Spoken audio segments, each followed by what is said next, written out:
السلام عليكم ورحمة الله وبركاته. ازيكم يا حبايبي؟ عاملين ايه واخباركم ايه؟ بصوا احنا بقى ايه بعد ما ريحناها في التلاجة بعد ما تقطيعة. بصوا شكلها جميل جدا، حاجة كده من بسكويت المدرسة او اي بسكويت ممكن تعمليها. بصوا، ولو عايزين بقى ايه تقدموها تجيبوا الورق الكب كيك وتحطوها في قلبيها كده. بصوا شكلها جميل جدا. بصوا حاجة كده في الخيال.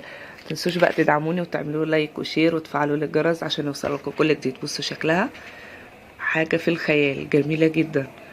يلا نخش على المقادير، بس متنسوش بقى تدعموني وتعملوا لايك وشير وتفعلوا الجرس.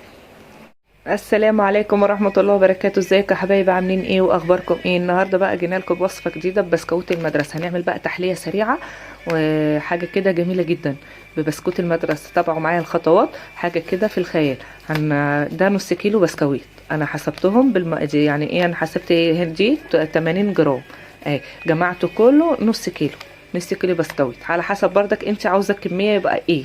انا عملتها كمية كبيرة وهتمشوا معاها. هنجيب بقى الكبه بتاعتنا، جبنا الكبه بتاعتنا اهي. هنفضي بقى البسكويت بتاعنا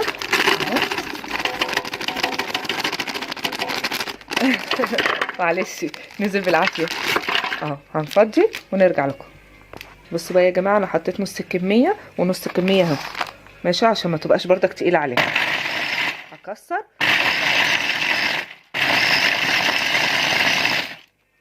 بصوا بقى يا جماعه، القوام بتاعه يبقى كده، يبقى ناعم.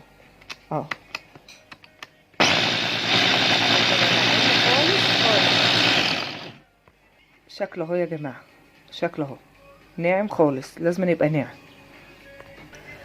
بصوا بقى يا جماعه، احنا طحنا خالص. بصوا ناعم ازاي اهو، ناعم خالص. بصوا شكله ناعم جدا، لازم يبقى ناعم عشان الوصفه تطلع معانا تحليه كده لزوم السهره. معانا معلقتين كبار سكر، عشان عارفه البسكوت بتاعي مسكر. معلقتين سكر ومعلقتين كبار كاكاو.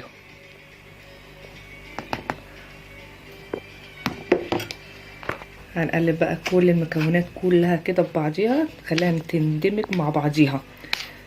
وصفة سهلة جدا وسريعة، ولا من غير دقيق ولا بيض ولا اي حاجة خالص. ممكن بقى نعمل كذا وصفة منها، والله كمان مرة حاجة كده في الخيال. بصوا بقى يا جماعة، خلينا كل حاجة اندمجت مع بعضها. بصوا لازم يبقى كاكاو يبقى موثوق منه خام. مش هنجيب بقى معلقتين سمنة كبار، يا ريت يكون بلدي، صراحة هتخلي الطعم يبقى جميل جدا. السمنة اهي، بصوا يكون دايبة خالص كده، ما تبقاش سخنة، لا دايبة خالص اهي. هنفضي. بصوا بقى كده، خلينا كل المكونات اندمجت في بعضها حتى السمنة. بصوا عملت زي رملة المبلول اهي. هنجيب بقى كوباية لبن، هننزل بردك واحدة واحدة عشان نشوف بردك السمك. عايزة معانا نحط لها هنعجن.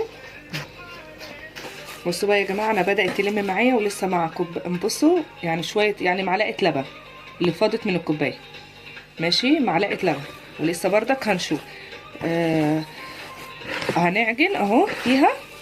بصوا لغايه لما تلم معانا بصوا اهي كده بقى ايه السمك بتاعها. هناخد بقى كوره كده اهو وهنكورها. بصوا بردك هنحط لها بقى شويه لبن تاني عشان ايه نعرف السمك بتاعها، اللي هي معلقه اللبن بتاعه الكوبايه. هنعجنها بصوا بقى يا جماعه، كورت بقى معانا اهي.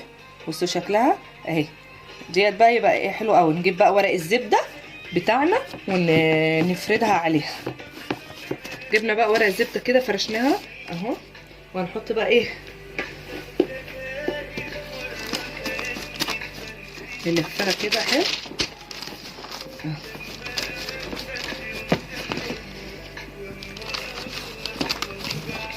انا بردك مش هحطها كلها عشان ايه ما تبقاش تخينه، احنا عاوزينها رفيعه. بصوا هنلف بقى كده. بصوا نعمل على قد ما نقدر عشان الفراغات اللي فيها، ماشي.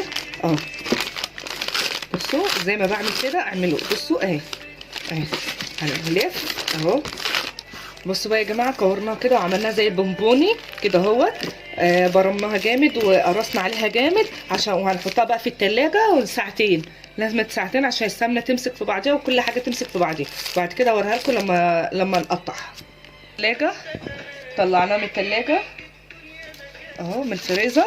انا حطيتها صراحه في الفريزر عشان بس وقت الفيديو معاكم. بصوا شكلها اهي.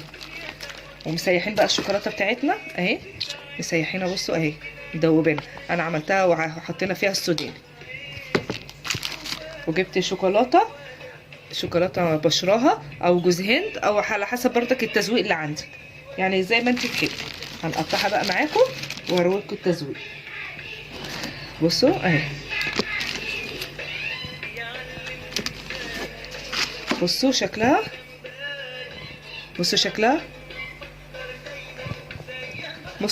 بصوا معلش الكشاف كان مقفول. بصوا اهي. هنجيب بقى ايه الشوكولاته بتاعتنا ونغطسها كده اهي. بصوا شكلها جميل. هنحطها بقى ايه في صينيه التقديم، ونجيب بقى الشوكولاته اللي احنا بشرينها اهي، حاجه كده في الخيال. بصوا شكلها جميل جدا. بصوا اهي، حاجه كده جميله. هكمل وارجع لكم. بصوا يا جماعه بعد ما خلصنا، بصوا بقى شكله اهو.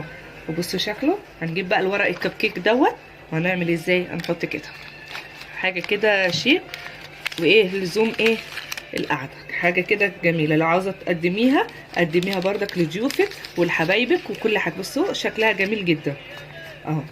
متنسوش بقى تدعموني وتعملوا لايك وشير وتفعلوا لي الجرس عشان يوصل لكم كل جديد يا احلى متابعين.